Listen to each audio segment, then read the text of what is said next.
Yvonne Hofstetter, and I was just awarded the Theodor Heuss Award 2018 for my work on digitization and humanization of artificial intelligence in Germany.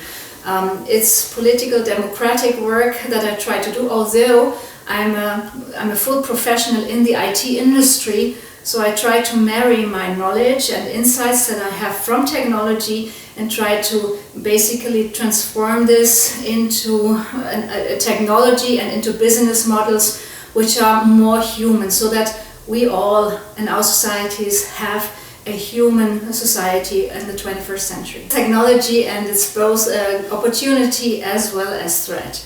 Opportunities we of course have in the light of our demographic change. We see, for example, in Germany, in Switzerland, people going out of business, people going out of work, and they leave vacancies. And the question is, how do we fill these vacancies? We probably need more automation. I can see this, for example, with the railway, also the Swiss railway. They say, for example, that they have not enough maintenance personnel in a few years because people are retiring. They take all their knowledge about the tracks, about the switches with them. And the question now is, how can you actually automate their work? Because there is nobody who actually wants to do this work anymore. The young people all want to have Google jobs, and being outside in all the weather, in snow, in cold and winds, that's actually not what people want anymore. So we have to sort of use the new technologies to automate, to keep our standard of living where it is today, because otherwise we won't grow. We would not even be where we are now. So in order to keep up economically and in order to grow economically, we will need the new technologies. And here, of course, there is opportunities. Threats, of course, there are always, because technologies and the new technologies, they can be abused and they enable people very much. For example, the knowledge of artificial intelligence is proliferating. Many people have now access to code, which is artificial intelligence. And the question is, do they really understand what these artificial intelligences are doing? How do they use them? How do they bring them further? How do they develop them further? And here's a big threat potential. This is the one thing. This is artificial intelligence. Then, of course, big data. Big data has to do with artificial intelligence because artificial intelligence is a technology that relies on data. But getting data from the society means that we're increasing our degree of surveillance and monitoring to an incredible amount. And this is, of course, hurting on the one hand privacy. This is something which we want to tackle with a privacy regulation in the European Union, for example. But it's not only the problem of privacy, not only the problem of being left alone from all these new technologies and being left alone from surveillance, but the data that we use to feed and train the new artificial intelligence technologies, they have a bias because we ourselves put a bias into the raw data. Now, what is it that I'm thinking about? I'm thinking about predictive policing applications, for example. Predictive policing wants to predict if somebody who has not yet committed a crime will commit a crime in the nearer future. So they use, in Chicago and in Kent, Great Britain, they use artificial intelligence algorithms to come up with these computational results. And they're relying on data that come from the databases of the police stations as well as from Facebook, as well as from Foursquare. These are being merged, fused into a situation analysis, into an overall picture of a person, and then there is made a judgment whether a person will, with a certain probability, commit a crime in the nearer future, let's say in the next 3 months. But the data, as I said, they are biased. So look into Chicago, for example. The data, the police stations have, they say already, the raw data, they say already that Afro-Americans commit more crimes than the white people, the Caucasian people do.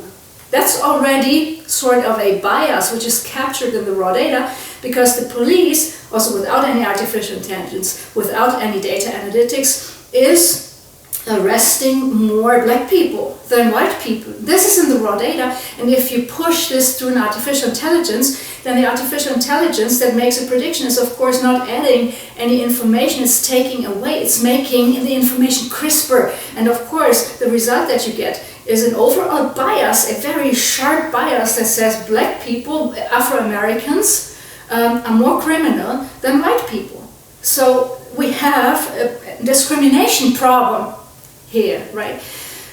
Then on the other hand, we have another point where our freedom is very limited, our sovereignty as a human being is very limited when we use big data for nudging people, manipulating people. And we have seen this widely already during the elections of 2016 in the US, that information is being used to manipulate people and to find the right knobs that I need to twist and tweak a little bit to make people do wrong decisions. So it's already a lot of threat which is here for the society, for the democracy, and so far it's in our responsibility what we do with these new technologies. It's our responsibility if we design them in the one or other way in order to make it good or bad.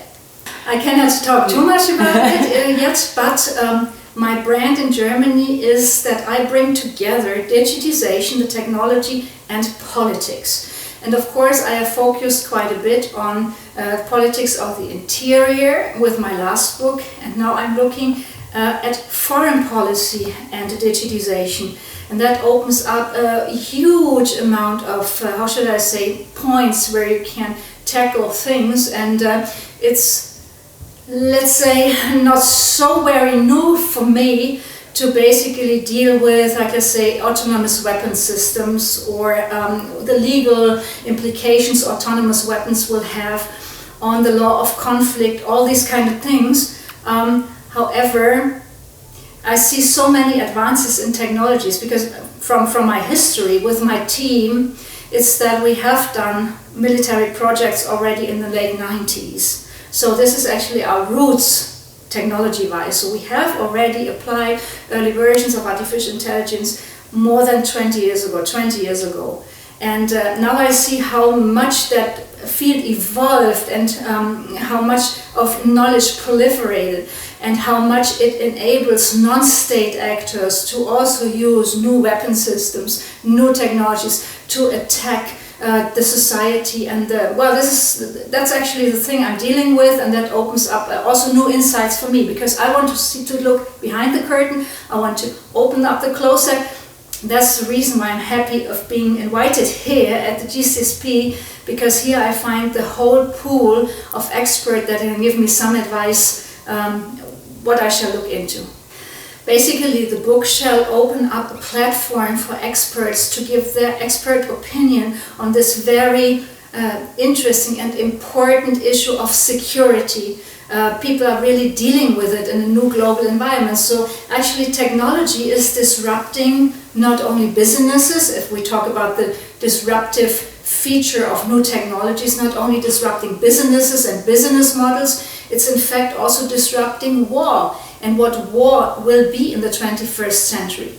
And I actually want to basically capture these ideas and want to open up a platform to cite those experts, to give them a place where they can come up with their opinion and can tell me about the problems they see, because I think it's very important that the society gets an insight, a glimpse of what's going on also in the security, and I think it's an important thing that people shall deal with and will probably deal with, because there is some gut feel, that something has changed the last few years, and I want to give it a little bit, I want to make it a little bit more crispy.